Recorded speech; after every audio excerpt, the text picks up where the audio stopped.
Hey guys, what's going on? I'm Combat Craig, and today we're talking about VA claims for tinnitus. I've been getting a few messages recently that tinnitus claims are getting denied, and people want to know why. Here's the deal with tinnitus. It's a subjective claim. Subjective means it's in your head. If you think about it, you can't even pinpoint, where your tinnitus starts, where the ringing comes from. I've had it forever. You learn how to tune it out. You just live with it. It also causes mental health problems.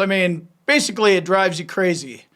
So how could another human being, I don't care what their qualifications are, get in your head and give a medical opinion about what your tinnitus is or isn't doing? It's impossible. So the VA is going to send you to an audiologist, and they're going to send you into the sound booth. They're going to do a hearing loss test, and they're going to do what they say is a tinnitus test, even though they're not testing anything. Beep, beep, beep. Yeah, I can hear it. Who cares? There's no wrong answers because their beeps have nothing to do with your tinnitus. Here's how tinnitus claims get denied almost all the time. It has to do with the in-service event. Of course, you don't have it in your records. You didn't know what it was when you're 18. You didn't know what it was when you're 33. You may barely know what it is now. Here's how you win your tinnitus claim. It's in your personal statement, your 21-4138. I've had tinnitus all the time. It's got to be continuous. It doesn't come and go. Because it doesn't come and go. You always have it. You may tune it out and you may think you kind of have it squashed, but you always have it. You always deal with it. That's the first thing you need to say. Second thing you need to say is where it started. So it has to be a spot on active duty. Doesn't have to be an exact date.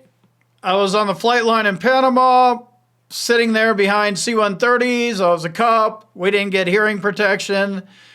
Then I got stationed at Incirlik Air Base in Turkey during Desert Storm, and then it was F-15s and F-16s.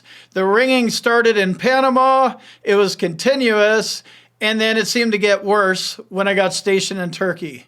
So by doing this, you're explaining that, it is an in-service event, and you're saying approximately when it happened, and that's pretty much the extent of it. The nexus is built in that way. You're doing the nexus, you're reporting your symptoms, and since nobody can really diagnose you with it, you're doing that too. This is one of those weird claims where you can kind of self-diagnose. They're still going to send you to a CNP exam, and most of the time they deny you. You fight back. There's this thing called a MOS list where, I'm on it as a highly probable list. That may or may not be a factor. Their initial reaction is to push back on it. They're trying to change the law about tinnitus and make it part of hearing loss, but that hasn't happened yet. So get your tinnitus claim in, and you can win it with your personal statement. That's where I made my mistake. I didn't know that I had to say I've always had it and when it started.